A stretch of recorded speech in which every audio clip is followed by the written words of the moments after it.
दर्शक बंधु जहाँकि एबे एबे आसिला सबु पेंशनधारी गोटे बहुत बड़ जबरदस्त खुशी ऑफर आपको जिते अधिक बयस होइथिबो तेबे आपन को सेते अधिक पेंशन ही मिलिवो।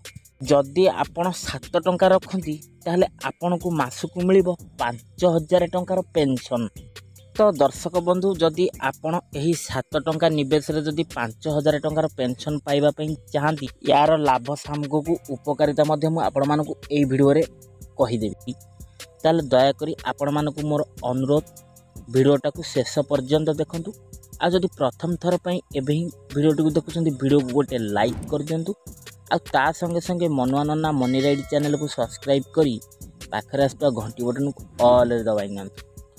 हेलो फ्रेंड्स नमस्कार जय जगन्नाथ मु मनुआ आपण मानकु स्वागत करुच्ची आज आउ एक नुआ दमदार वीडियो रे। दर्शक बंधु जहाँकि स्कीम टीर ना होची अटल पेंशन योजना जहाँकि यह आगु PFRDA नाम जहाँकि नेशनल पेंशन सिस्टम नाम परिचित आपण मध्य जानिथिबे। तो दर्शक बंधु जदि आपण मानकु एही अटल पेंशन योजना रे प्रतिदिन जहाँकि मात्र 7 टंका विनियोग करने को हेबो। जहाँकि दिन को 7 टंका हेले मासकु हेला 210 टंका लेखारे आपण को विनियोग करिया को पड़ियो। हेले आपण जहाँकि प्रति मासरे 5000 टंकार पेंशन पाई परिबे। यार अर्थ होची जहाँकि आपण को प्रतिदिन केवल 7 टंका ही विनियोग करने को पड़ियो।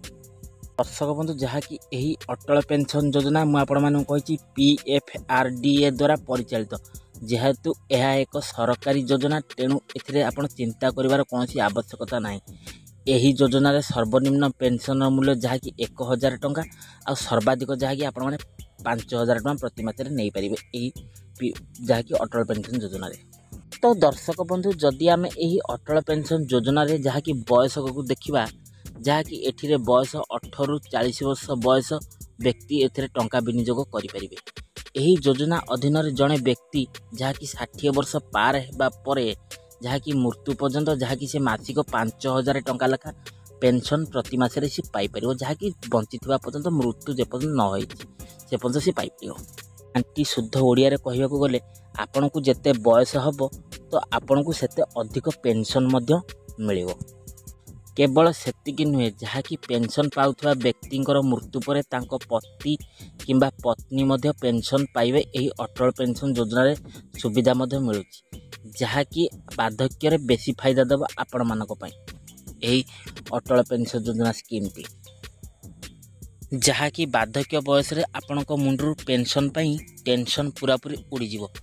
केते बयस रे याकू विनियोग करिया पड़े जदि हम देखिया तो अटल पेंशन योजना अधीन रे अवसर परे जहाँकि मासिक 1000 रु 5000 टका पेंशन मध्य आपण पाई परिबे। जदि जणे 18 वर्षर व्यक्ति जहाँकि 60 वर्ष परे 5000 टंका जहाँकि चाहिबा पाइबा को चाहती तेबे आपण को जहाँकि मासिक 210 टंका जमा करने को पड़ो। से भाव में जदि आपण मासकु 1000 टंका लेखारे पेंशन पाइबा को चाहती तेबे आपण को मासकु जहाँकि 42 टंका जमा करने को पड़ो। दर्शक बंधु मुझे आपण मानक क्लीयर करदेवा चाहूँगी जहाँकि जदि आपण माने मासकु 5000 टंका पेंशन पाइबा को चाहती ताले आपण मानक मासिक 210 टंका जमा करने को पड़ो। जदि आपण माने मासिक 1000 टंका पेंशन पाइबा को चाहती ताले आपण मानक जहाँकि मासिक 42 टंका जमा करने को पड़ो। आपण को यहाँ आपण बुझी नियंतु जहाँकि 5000 पाई जहाँकि 210 टंका मासकु आउ 1000 टंका लेखा पेंशन पाई जहाँकि 42 टंका जमा करने को पड़ो। तो दर्शक बंधु जहाँकि यही अटल पेंशन योजना साहाय्य वृद्ध अवस्था को भल भाव में बिताई पारिबो।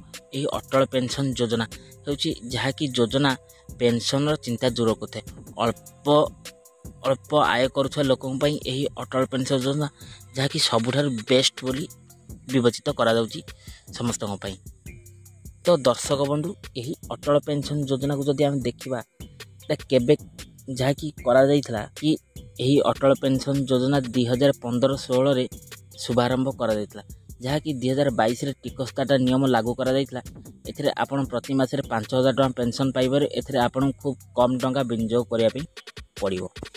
दर्शक बंधु जदि आपण मानकु आजिर एही अटल पेंशन योजना वीडियोटी भल लगी एबे ही वीडियो को गोटे लाइक कर दिंतु आ ता संगे संगे मनुआ नन्ना मनी राइडी चैनल को सब्सक्राइब करी पाखरे आसुवा घंटी बटन ऑल दबाई नतु आउ एही अटल पेंशन योजना वीडियोटी को जहाँकि सांग मान सहित बहु मात्रा शेयर करूँ जहाँकि से घर वृद्ध बापा मान हो कि 18-40 वर्ष लोक मैंने से अटल पेंशन योजना स्कीम रे जानिकी ओपन बैंक हो कि पोस्ट ऑफिस सब खोली पारे आउ यार लाभ पाइपर आउ मोर कमेंट बॉक्स खुला अच्छी आपड़ यही अटल पेंशन योजना नहीं कौन आप मतामत अच्छे जहाँकि कमेंट बॉक्स रे आप जनइबे आउ तो दर्शक बंधु आज भिडटा को मुझे रखुची आ भिडटा को बहु मात्रा आपको अनुरोध शेयर करेंगे आउ पुणी देखा नेक्स्ट एक एपिसोड से पर्यटन मत विदाय दिंतु रोची नमस्कार टेक केयर बाय बाय जय जगन्नाथ।